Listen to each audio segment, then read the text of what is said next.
Welcome to the Widowed Mom Podcast, episode 268, Widows Unfiltered, an interview with Casey Morris. Welcome to the Widowed Mom Podcast, the only podcast that offers a proven process to help you work through your grief, to grow, evolve, and create a future you can truly look forward to. Here's your host, Master Certified Life Coach, grief expert, widow, and mom, Krista St-Germain. Hey there, welcome to another episode of the podcast. So I just got done with my interview with Casey, and you're going to love her. She has the most infectious giggle and just also really down to earth and relatable. One of the things that's important to me is that you all understand that loving life again after your person dies doesn't necessarily mean you have to go changing careers and, starting nonprofits. And I've had so many clients that have gone on to do these really big things. And that's amazing. And I don't want to discourage anybody from doing those things if that's what they want. But also sometimes I hear the feedback that says, well, if I'm not doing anything hugely different, like, am I doing it wrong? What if I don't want to do that kind of stuff? And I just want you to know that it doesn't matter. There's not any one thing that it's supposed to look like. It's try some stuff and see what you like. Figure out who you are and who you want to be in the world and what brings you joy and feels like the fullest expression of you. And one of the things I love about KC is that she just like behind the scenes is so willing to go and try new things and experiment and put herself out there. And yet you would never know, right? Like she's just this quiet, calm presence with, of course, the infectious giggle. All the while in the background, she's a badass. So I hope you will like her story. I won't tell you much about her. I'd rather you hear it from her. But with that, we'll jump into my interview with the delightful Casey Morris. All right. Welcome, Casey, to the podcast. We were just talking and I was like, wait, can I hit record? Because you were starting to say all these things that I didn't want people to not hear. So I'm glad you're here. Hi, well, thank you. Thank you for having me. I'm very excited to do this. Instead of me introducing you, I will have you just introduce yourself. So why don't you tell listeners a little bit about you? Well, I'm Casey Morris, and I have been a widow for 5.5 years now. I have one son who is just turned 14, so I'm a mom of a teenager now, which is always an event each day.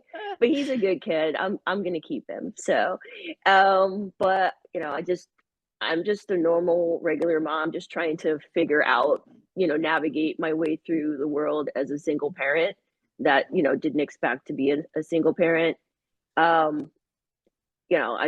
I work full time. I'm trying to, try new different endeavors. I've got one dog. Her name is Marley. She's a little Shih Tzu. So, so that's kind of some general stuff. Love it. So Yeah. because you were starting to talk about like kind of how you felt in the beginning before we started coaching, but I'm curious to know, how did you come across like was it the podcast that brought you here? Like how did our paths cross? I think it was popping up on my Instagram feed. And Yeah? I think it was probably because I had started to follow some other like widow type of material. Mm-hmm. And so I saw that a few times. I did check out a podcast. I don't remember which one. Mm-hmm. And so it was different than the perspective that you were presenting was different than what I'd seen in other kind of group settings. Because it was just more of a positive take on kind of looking forward and kind of the future and not, your life's over and all that type of stuff. So that resonated with me. And then I did listen to one of your like intro classes that you had. It's like a 30-minute thing. And I was kind of nervous about that because that was not like something I normally would do. It's just not something I would just gravitate towards. but I did it. I was like, if I do it kind of anonymously, it'll be okay. But I was even kind of nervous doing that. Mhm. But I did it, and then discussed, talked about it with my therapist, and she and I have gotten to know each other really well over the years. So I trust her opinion about things, and she was curious about, your program also to maybe potentially help other ladies and Mhm. other than myself. And she's like, I think this would be really good for you. I feel like, you're ready for something like this. Um, I just kind of at the time when I was looking, I just could feel like I've been doing pretty well, like Mhm. considering all the things I've accomplished a lot and done a lot on my own since my husband's been gone. But I kind of felt like there was something else, like I felt like I was ready to push through to another level or to another space, but I really wasn't sure how to do that. Mm. Yeah. So because I've been very focused on, keeping my household together and looking at my career and, trying to make sure that my son has everything he needs and, just doing all of that stuff, just being really focused on being a mom and really focused on trying to make sure that my son doesn't miss out on anything that I Yeah. can control because there's not two of us anymore. Yeah. So, so I kind of feel like I proved to myself that I could do it on my own. And and then I got to a space I'm like, okay, well, I'm not sure what my future looks like at this Mhm. point, but I just kind of there's something inside me saying that there's something else that I could do, or maybe there is something else I could try to accomplish, but I really wasn't sure what it was gonna I wasn't sure what it was gonna look like, if that makes any Yeah. sense. Yeah. Yeah. Yeah. When you were talking about how it was, kind of not something you would normally do and even to do it anonymously, what was it about that that felt, out of the norm for you? Was it just like talking to other people about what was going on, or were you kind of more introverted? How was it out of character? I think it was just kind of utilizing, kind of finding, the information through the internet. Like Mm. I've always found, doctors support through other, through word of mouth or referrals and things like that.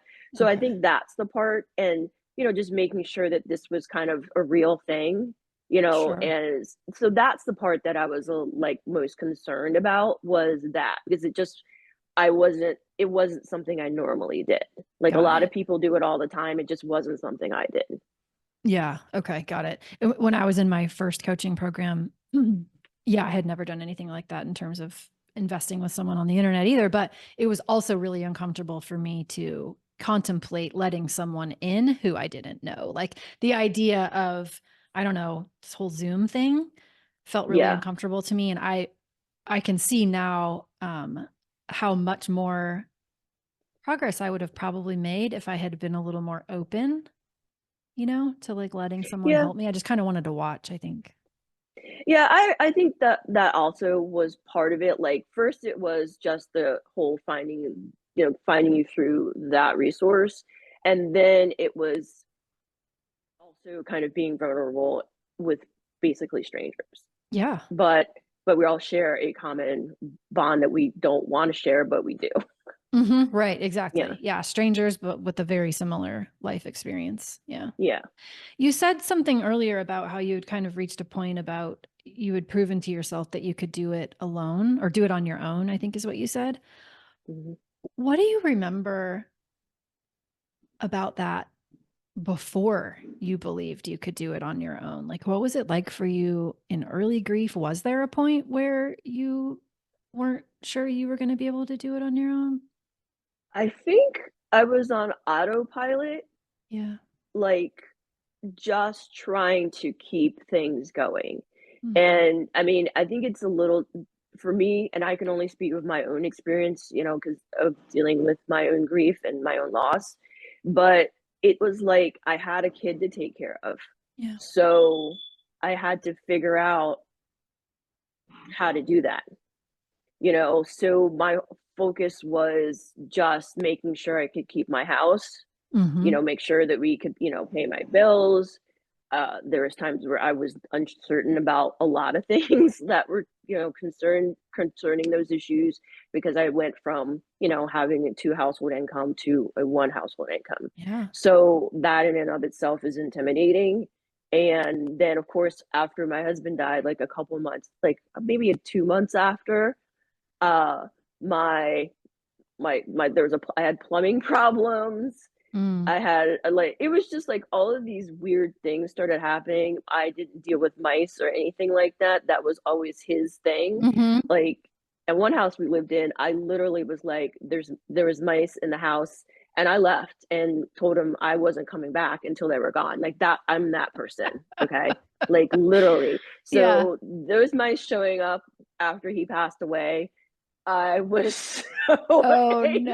angry. Yeah. Yeah. So having to deal with all of that kind of stuff, and also kind of stay engaged with, with what my son's needs were. I had him in therapy like right away. Mhm. Like I would say like pretty much immediately, because I knew immediately like I needed help. I can't, Mhm. like, this is way more than I can deal with on my own, to give him the resources that he needs to kind of figure out how to cope and manage and give him coping skills. And so I was really grateful that I had a friend of mine give me a really good referral. Mm. And so he was with that person for quite a long time. So that was really grateful. I was really grateful for that. So it was like I was just kind of like on autopilot. I just kind Yeah. of was just trying to get stuff done and hope I don't drop, all the balls that really were important. Mhm. So and then like I had a really stressful job at the time. So it was like I was really I almost like I was just like, I have to do this. There wasn't a part of me that was like, this isn't gonna happen. But yeah, was it really scary? Absolutely, for sure. Um, and that's kind of how I just kind of worked through it for probably a couple of years. Mhm. Um, because yeah, I just kind of just kept moving. Yeah. What had been your experience with grief prior to this loss? Not much. I lost my grandfather when I was little. Mhm. Um, I had a close friend of ours died, I think, when I was in my early 20s, and that was probably like the biggest thing. And had another friend pass away a couple years after that, but nothing to like this magnitude, not like a very like a close family member or anything like that. So really very limited. Mhm. Um, so I now can kind of understand like some of the, I guess, a little bit about more about the kind of the crazy things people can say to you Mhm. when you're dealing with grief, Mhm. because I don't think they know what to say. Um, and Yeah. sometimes they say things that are, you're just like, did you just say that to me? Like that just doesn't make any sense whatsoever. But because you just don't know. And I think it's something that people just aren't comfortable talking about, and they're also dealing with their own grief. And I did try to make it a point of letting people know that I can't be your safe space right now, because I can't handle it. Like I just knew I couldn't do it, you Yeah. know. I was like, you need to find a therapist, or somebody else, because I'm at capacity. Yeah. Yeah, good for you for knowing that and for having a boundary there. Were people coming to you just about the regular ups and downs and drama of their lives, or were they coming to you about their grief about your husband's passing, or both? I think it was all both. I think, and Okay. I don't think people understand, like, and it's a lot. Is the grief is a loss for a lot of different people, but obviously being the spouse, it's like it literally directly affected me from, because my husband and I had been together for such a long time. Mhm. Like I was married for like 18 years, Mm. and I'd been with him for over 20. Yeah. So it's just a different. It was just obviously different for me than it was for other people. So Mhm. I mean, I would recommend people getting some sort of help for if dealing with grief in general. Yeah. Um, so. Yeah, I totally agree. If I just the times that I was able to sit in a therapist's office and talk about it and like help it sink in my brain that it actually really was real, even just that was so valuable for me. I know it's different for every person, but that was so valuable for me. Yeah, I think I had to for me, I feel like it was like I had to have it was beneficial to have somebody else kind of remind me of the things that were going right, Oh, yeah. like and because it's so easy to focus on the things that you miss or that are not going right when, there's water coming through your ceiling and stuff like that. Mhm.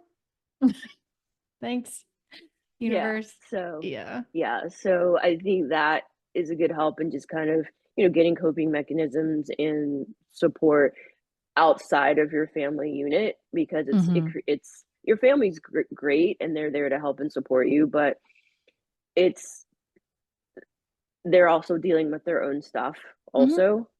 So the therapist for me was just for me and Yeah. it was a safe space for me. Yeah, absolutely. What was different about early grief than you kind of maybe expected? Um, gosh, I really didn't. I since I It's kind of hard to say.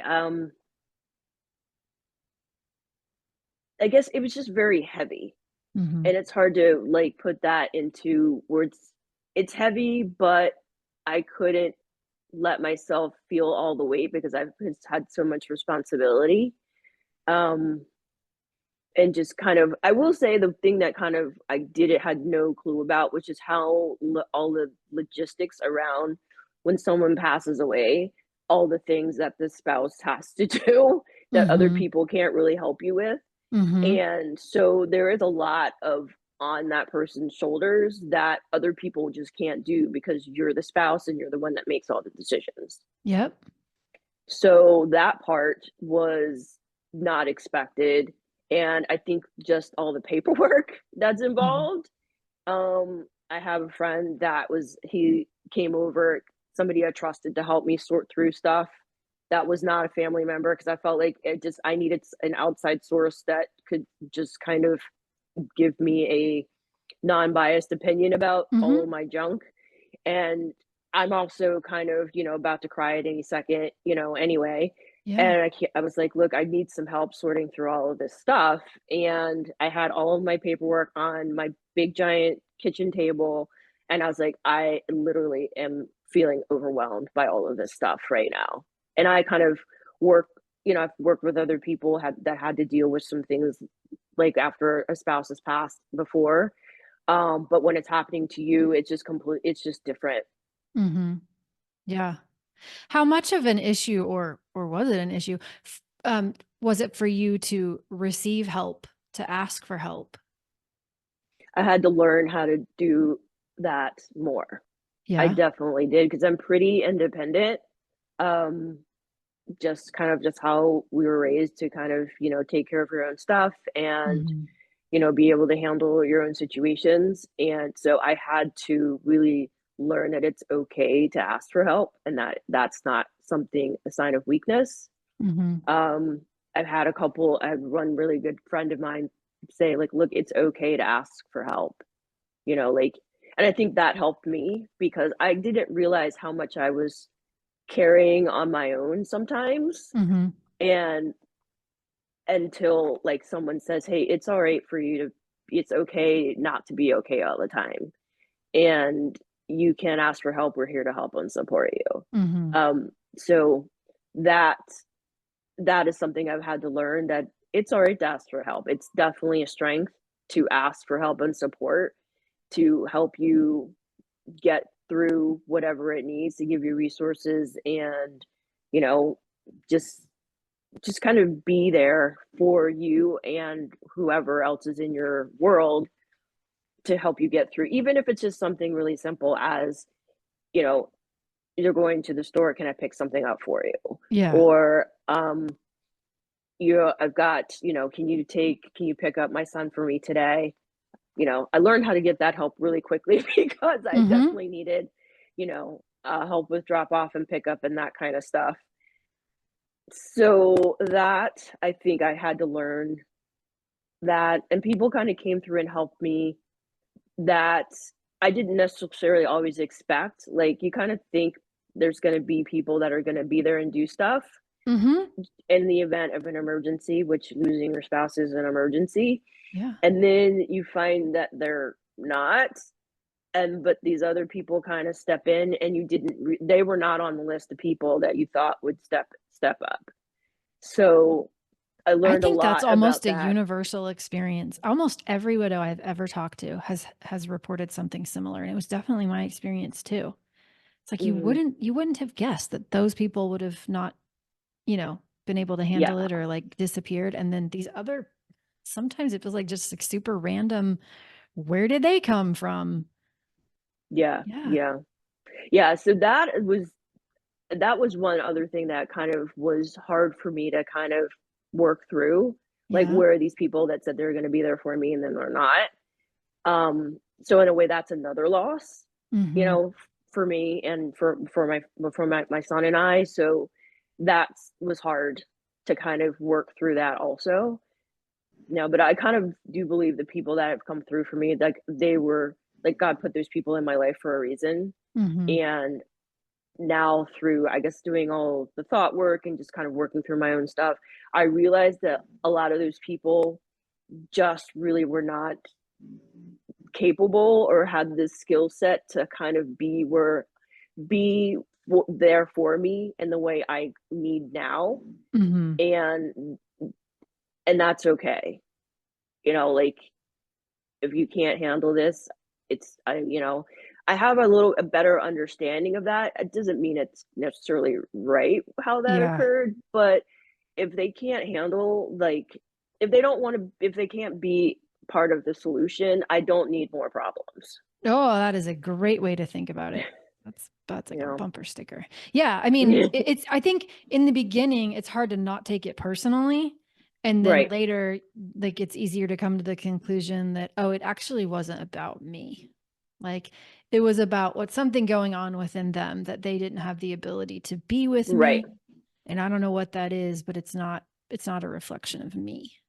right, right, and that's really hard to see and even think through when you're going through, like, the beginning of grief, or even, like, I mean, that didn't happen right away. I mean, it took years for me to kind of figure that out. Mhm. Yeah. How long were you able to not go back to work? Did you have to go back to work super quick? I went back sooner than I probably should have. Yeah? Um, I was off for, like, 4 weeks, 3.5, 4 weeks. Um, in retrospect, I probably should have taken a little bit more time off, but I was so worried about my job security and all Mhm. that kind of stuff, even though I don't think it would have been an issue, but in my mind, now suddenly have this pressure to keep, all the balls in the air on Mhm. my own. So I felt a little obligated, and it's probably my own obligation I put on myself to get it together, and and I went back to work, but I probably went back to work too soon. Yeah. What are the Mm. signs of that for you? Like, how do you know? Crying at work wasn't always the best thing. Yeah, you know. Sometimes I was a little Yeah. short with people that probably didn't deserve it, Mhm. and but I will say I had the boss I had at the time, she was great. I don't think I would have been able to get through all of that stuff without her support. I mean, she was Yeah. just amazing.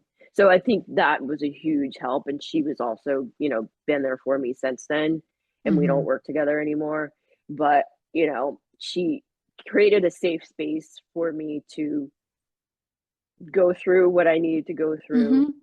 and be a mom and get my work done, which Yeah. is huge. Yeah, I mean, you think about how much it is just sometimes for like the single provider who's a mom to go through it. Mhm. And, that in and of itself can be hard in a work environment to get support. Right. And then to add in the extra layer of the grief. Yeah. Yeah.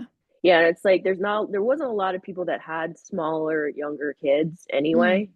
They either didn't have children or their children were older, college students, graduated from college, etc.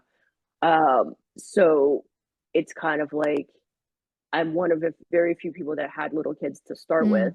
And now I'm a single mom with a little kid, and I've got to still, you know, achieve these goals and accomplish these things each day, and, do it like I did before, Yeah. which obviously was gonna have to change. Like, there was no more me staying late at work anymore. Like, I would stay till 6:30, sometimes 7. But that was over. Yeah. They were pretty understanding? Oh yeah, Yeah. absolutely. Yeah, Yeah. they were. And then I could bring him in, like I'd pick him up and he had a little desk in my office. So he would do his homework there. So, And it how old worked was he itself at the out. time? Like 7. 7. Okay. Hmm. What's it been like from your perspective to watch his grief experience?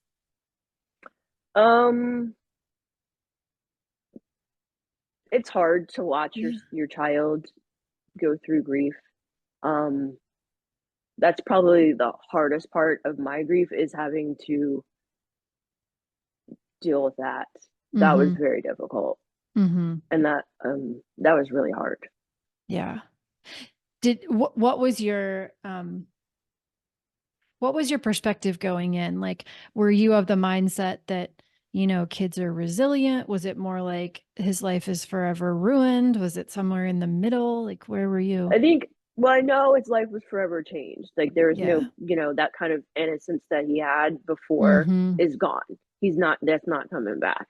So that was something that just is.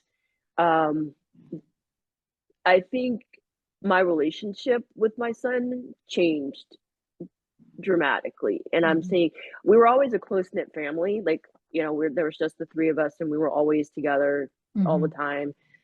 So, but I think, especially when you're a parent and you've been with your spouse for a long time, you kind of have these roles that you carve out. Like, even without really talking about it, one person does this stuff and another person does these things. So I needed to do all of it now to figure out how I was going to make it work. And I think I wanted him to know it was okay to cry, to be sad. He didn't have to be strong all the time. I had to figure out, with some help, that it was okay for him to see me cry, because based on my life experience, like, that would have been a huge no-no.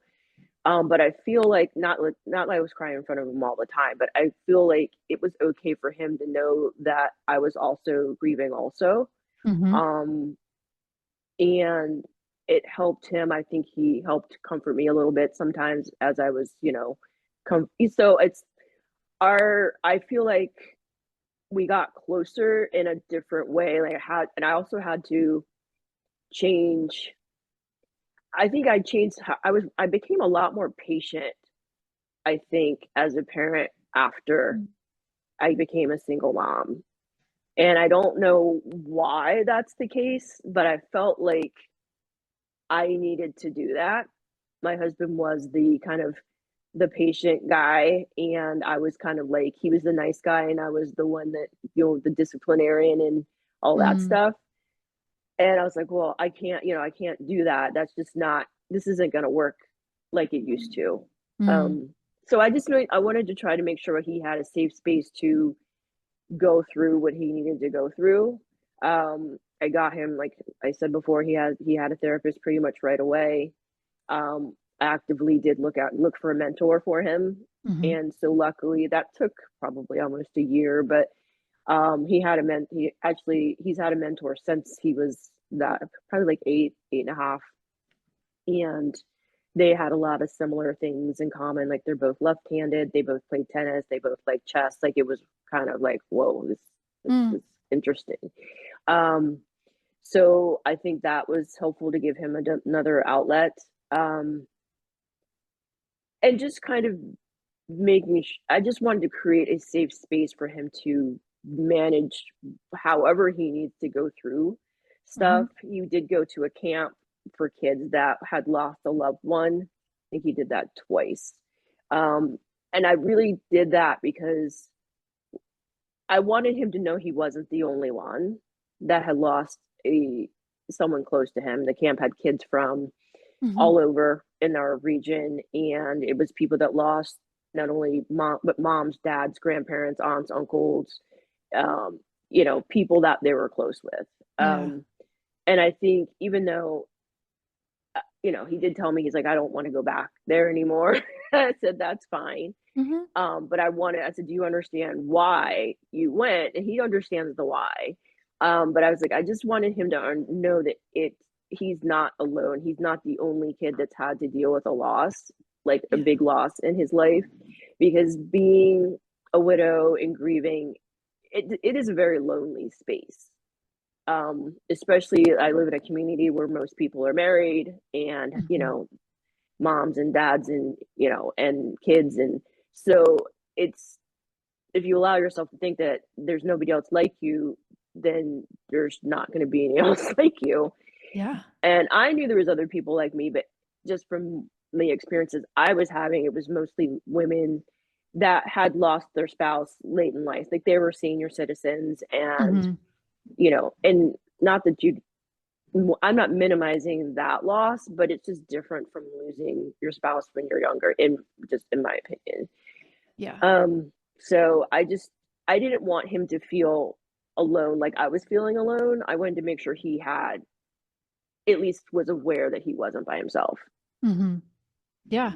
When you said something about, it would have been a no-no when you were talking about emotions and letting him see you cry. What was it that you were taught growing up about emotions? Was it not okay to cry in front of other Um, people? What had you learned? I think it's just I've I think it's more like you just need to kind of be strong all the time. Be strong all the You know, time. yeah, so just kind of get it together, do what you need to do, Mhm. and you know, I'm not saying crying wasn't allowed, but it's not like no, emotions were not really discussed. Yeah. It I'm like You can have them, just don't talk about them or show them. yeah, kind of. And I know it comes from a space of trying to maintain your safety and security Mhm. and kind of keeping you moving forward. So I'm not it doesn't I understand the why behind it, Mhm. for sure. Yeah. That makes sense. That makes sense. I think it's so interesting. Sometimes you don't really realize what you've been taught about emotions until you have an experience like this, Mhm. and then you kind of can start to see, oh, this is what was role modeled for me. Is this what I want to role model for my kids? How do I want to do it differently than maybe it was taught Yeah, to me? it just wasn't I mean, I know I just realized this isn't working for me. It Mhm. just wasn't. I Mhm. know I needed to get it out and I need to figure out how to get it out in a safe way. Yeah. And I wanted my son to be able to do the same thing. Mhm. But I mean back, in the 50s, 60s, 70s, that just wasn't a thing, Yeah, totally. Yeah, now you we can know? just do a Google search on, and a million somatic tools will pop up. Yeah, Right. Like nobody went to a therapist. Are you right. like, Yeah, you know, totally. If you could go back and you could give yourself advice anywhere in the, you know, journey, if you will, like not just in early grief, but like what would you go back and tell yourself? that you're going to be okay. Yeah. This is hard and it's really sucks, but you're going to figure this out. Yeah. It's like I remember I think that wasn't the worst of it for me. I don't know what's true for you, but I think I don't know that I ever didn't believe I was gonna quote unquote make it.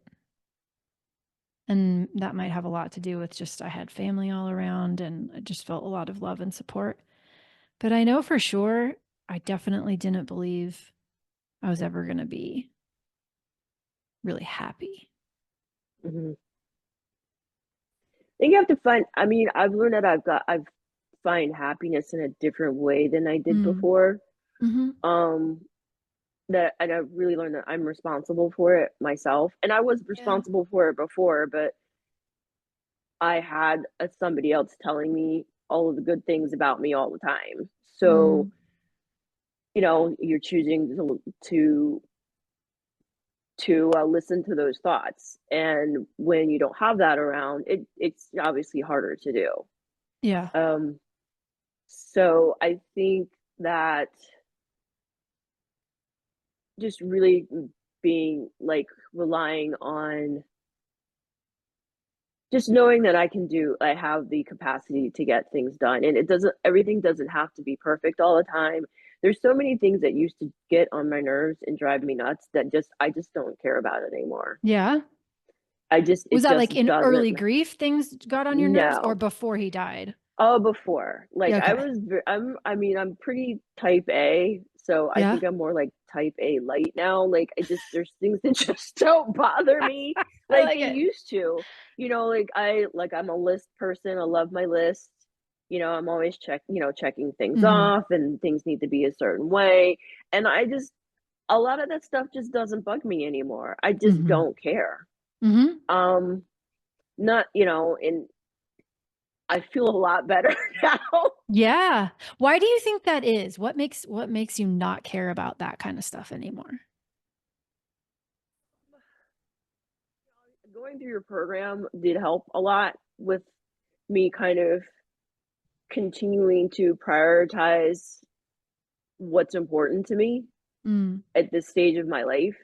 And keeping my peace and finding my peace is just something that is very important to me. Mm. Letting go of having to always be in charge of everything and fix all the stuff. And it's okay if I'm not in charge of everything and I'm not going to fix everything. And if I don't fix it, that doesn't mean that, somebody else can fix it or doesn't even need to get fixed. Mm-hmm. Oh, yeah.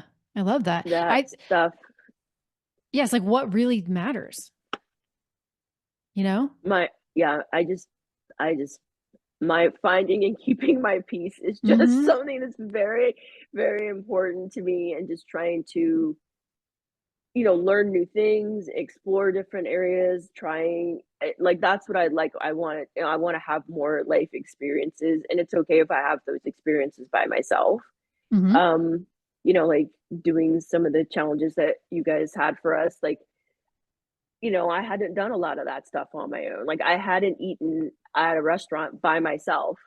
Like I mean, other than work related, like on Mm-hmm. work trips and stuff, I feel like that's different.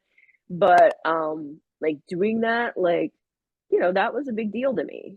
Like Yeah. going and sitting at a bar alone, like that was something I would have just never done unless I was waiting for somebody to come hang out with me or something. That was not, no, no. You know, so many people do not take me up on that part of the program. They conveniently skip it and don't talk about it. They're Well, like, what challenge? no, Pass. we did it. We did it.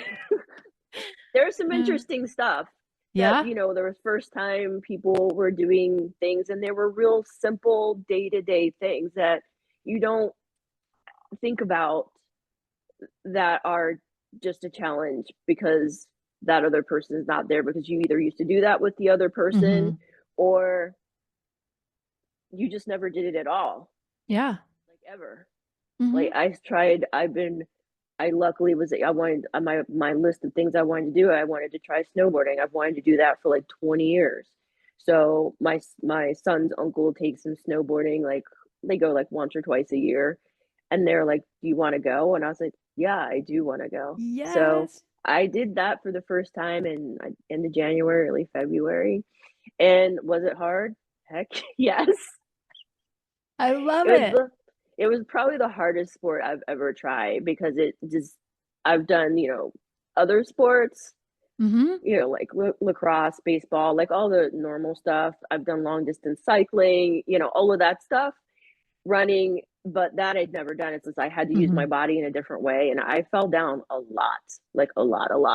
And I took lesson. I had a lesson set up, and it was me. I'm the oldest person in the group. I just didn't care, That's but fantastic. it was fun. I'm glad I did it. I mean, but it was really hard.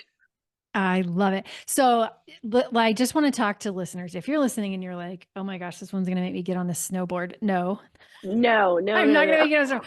But the idea is like, can we put ourselves in positions where we're just pushing ourselves a little bit in ways that we want, right? Towards things we want for the purpose of showing ourselves that we can handle it and the feelings aren't actually as scary as our primitive brain wants to make them out to be, that we really can go do things that feel uncomfortable and develop confidence through the doing.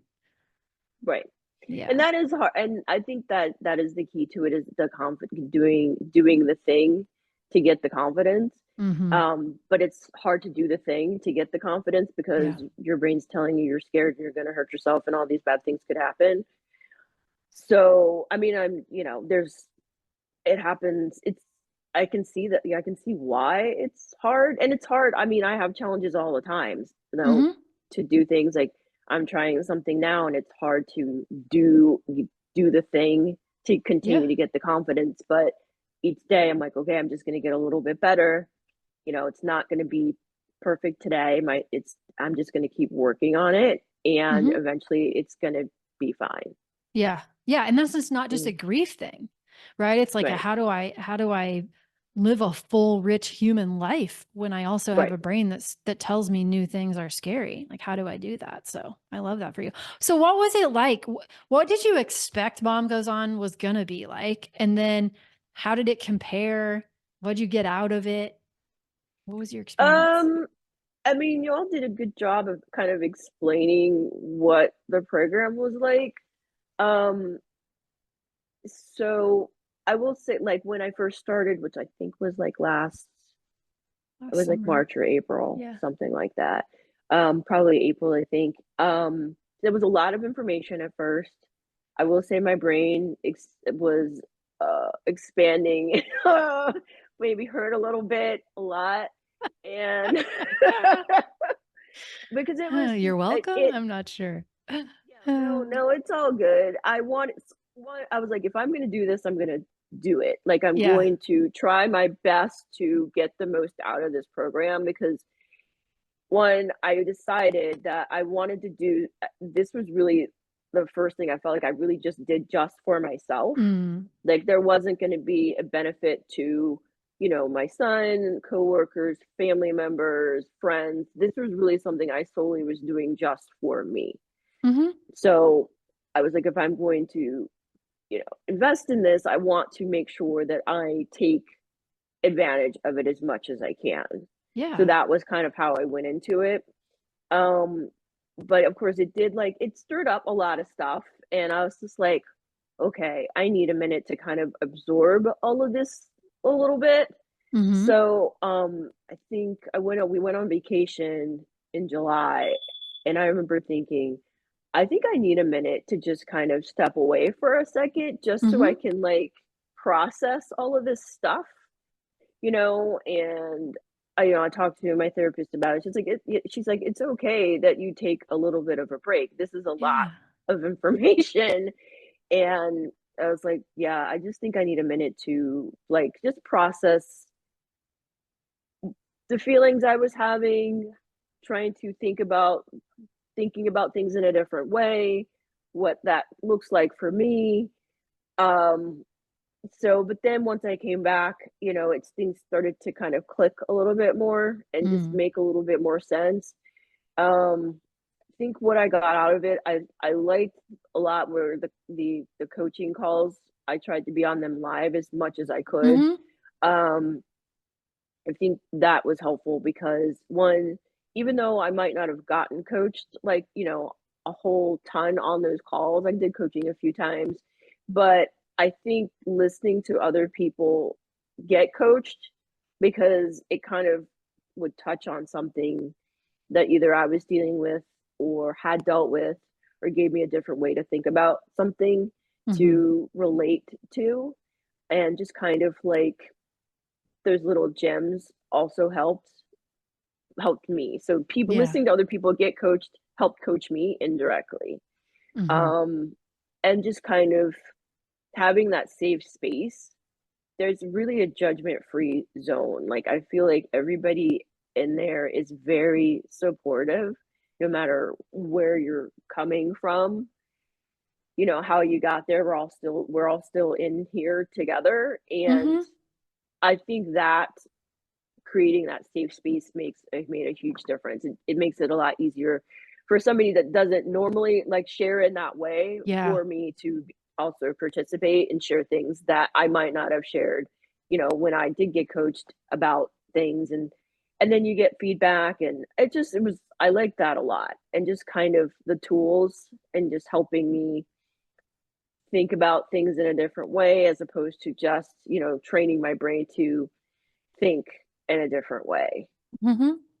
So I What that are some of the ways that you think differently now, do you think?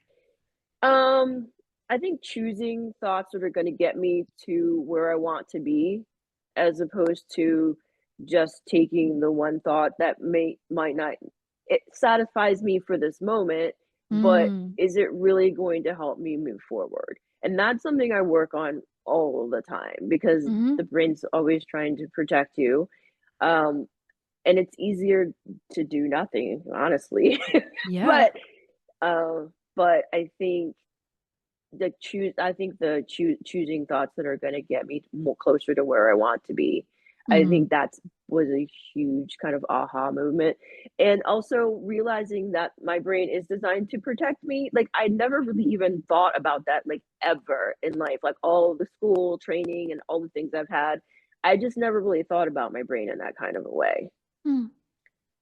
So, and that clicked, like, really resonated with me once I really kind of checked into that.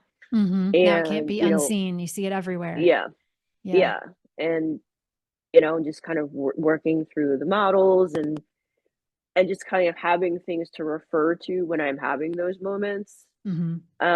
Like, in my bathroom, my mirror is covered with Post-its with different things. I'm like, Oh, that, yeah, because I mean, I've taken like things from like the coaching and things like that. Like, and I just was like, okay, this resonates with me today. Maybe it'll resonate with me in, 6 months when I really need it. So I've got like a little kind of like an arch over my mirror with different things. Um, so I love that. yeah. Does your son ever come into the bathroom? Oh, yeah, yeah, Like, he's what does seen he them. do when he sees all of that? Is he like, He is so used to me, doing being me. He does nothing uh phases him. yeah, Yeah, he's not worried. uh, as as any 14-year-old typically isn't about mom. We have other things that we are interested in. I love it. Yeah. Yeah. No, he's like he's pretty unfazed by a lot of stuff Uh-huh. at this point. Yeah. Yeah. Was there anything that you wanted to talk about that I didn't ask you about? Um,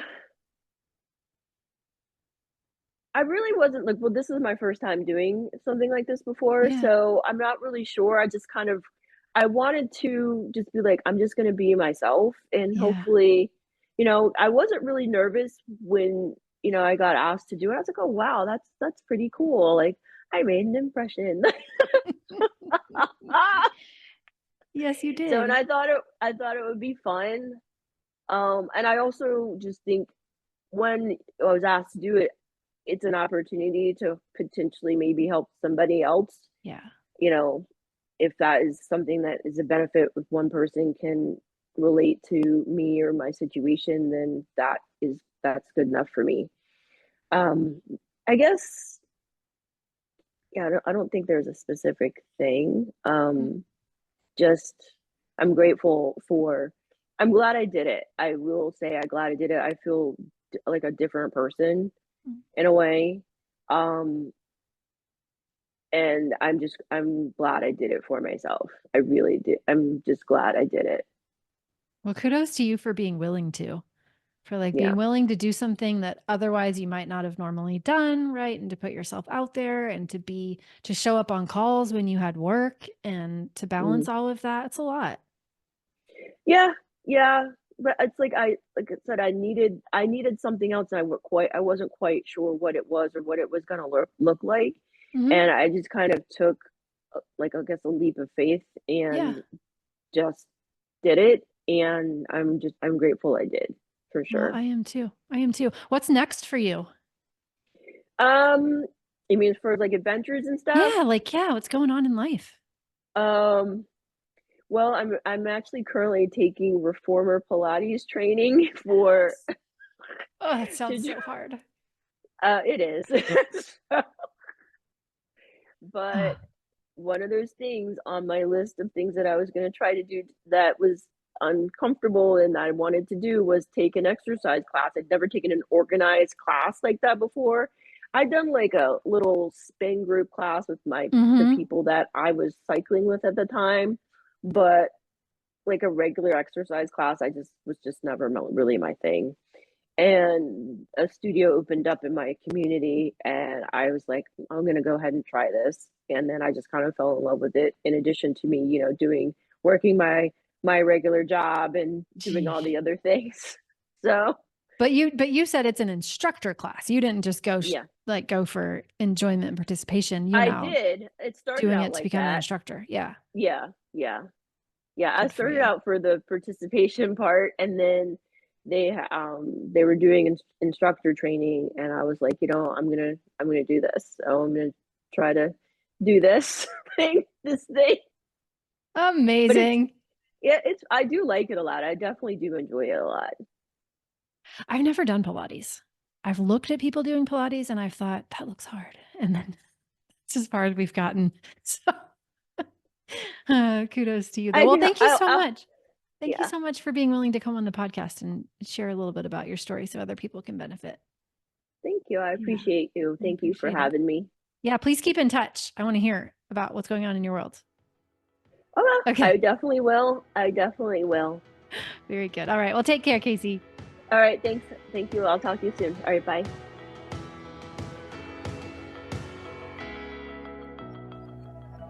If you like what you've been hearing on this podcast and want to create a future you can truly get excited about even after the loss of your spouse, I invite you to join my Mom Goes On coaching program. It's small group coaching just for widowed moms like you, where I'll help you figure out what's holding you back and give you the tools and support you need so you can move forward with confidence. Please don't settle for a new normal that's less than what you deserve.